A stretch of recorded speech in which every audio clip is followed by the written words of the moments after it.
Hello दोस्तों, स्वागत है आपके अपने यूट्यूब चैनल पे। तो कैसे हैं आप लोग? चलिए आपका ज़्यादा समय ना लेते हुए स्टार्ट करते हैं आज का क्लास। एक ट्रेन की लंबाई दूसरी ट्रेन की लंबाई से 130 मीटर ज़्यादा है। जब वह विपरीत दिशा में चलती है तो एक दूसरे को 30 सेकंड में पार कर लेती है, तथा जब वो एक ही दिशा में चलती है तो तेज दौड़ने वाली ट्रेन धीमे दौड़ने वाली ट्रेन को 2 मिनट में पार कर लेती है। यदि धीमे दौड़ने वाली ट्रेन की चाल 30 किलोमीटर पर घंटा है तो तेज दौड़ने वाली ट्रेन की चाल बताना है। तेज दौड़ने वाली ट्रेन की चाल बताना है। यहाँ पर देखिए, इस क्वेश्चन को आप करिए।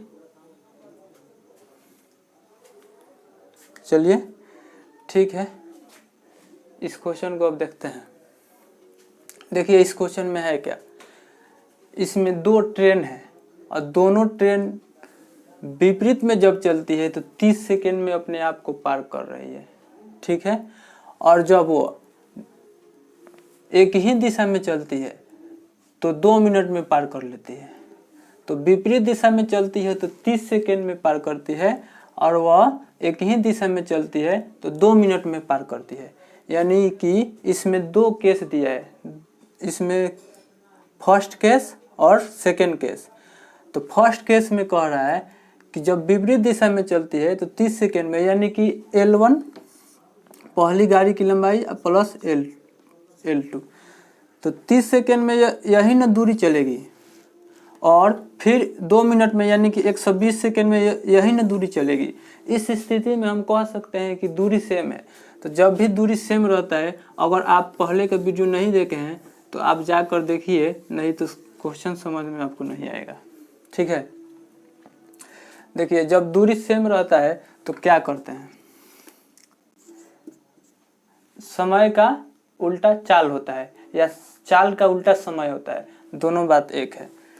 T1/T2 और यहाँ पर S2/S1, ठीक है।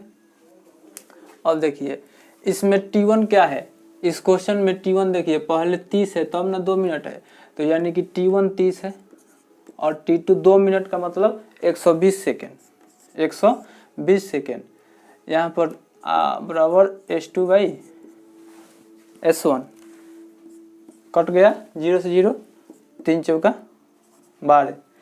अब का क्या आ गया, एक स्पीड का रेशियो क्या आ गया, स्पीड का रेशियो क्या आ जाएगा, 1/4।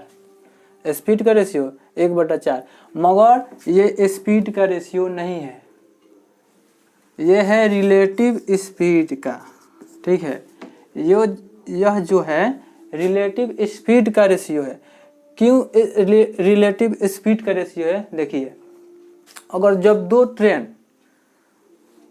सेम दिशा में जा रही है और दोनों को पार कर रही है, यानी कि इसका स्पीड क्या हुआ, V1 - V2, और दोनों ट्रेन एक विपरीत दिशा में जा रही है तो दोनों का स्पीड क्या होगा, V1 + V2, वही है, इसी को बोलते हैं रिलेटिव स्पीड, यह वही है।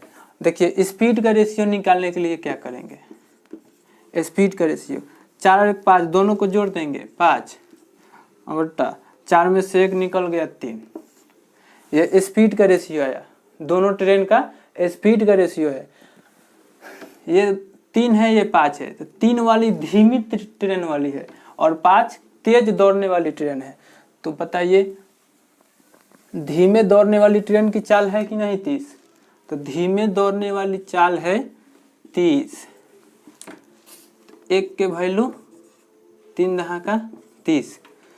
तो तेज दौड़ने वाली ट्रेन की चाल बताना है, तो तेज दौड़ने वाली चाल क्या है 5, और 5 का वैल्यू बताना है, 1 का वैल्यू 10 निकाल लिए हैं, इसमें से 10 से गुना कर दीजिए, 10 बचे 50 किलोमीटर पर घंटा।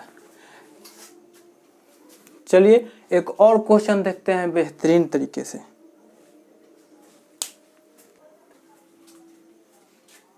चलिए इस क्वेश्चन को देखते हैं।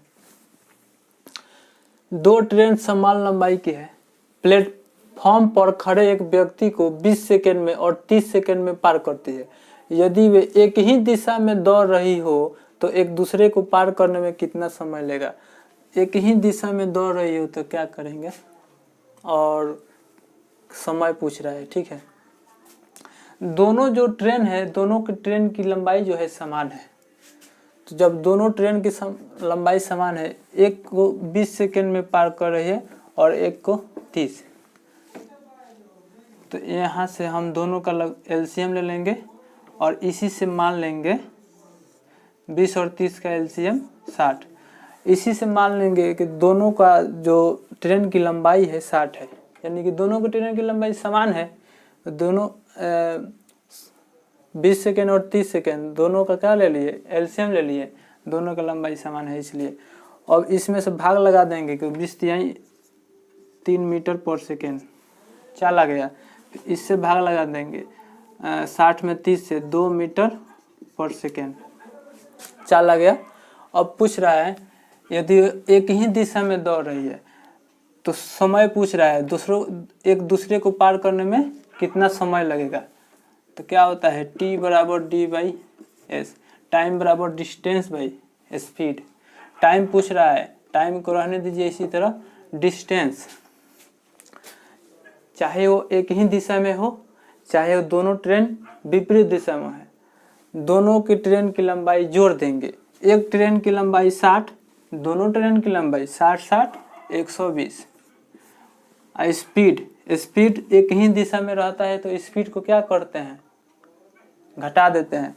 3 में से 2 गया 1, आपका टाइम बराबर 120 सेकेंड।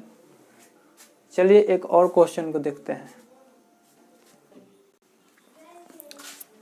चलिए तो इस क्वेश्चन को देखते हैं। दो ट्रेन प्लेटफॉर्म पर खड़े एक व्यक्ति को विपरीत दिशा में चलते हुए 29 सेकेंड और 19 सेकेंड में पार करती है। दोनों ट्रेन एक दूसरे को 25 सेकेंड में पार करती है, तो उनकी चाल का अनुपात बताएं।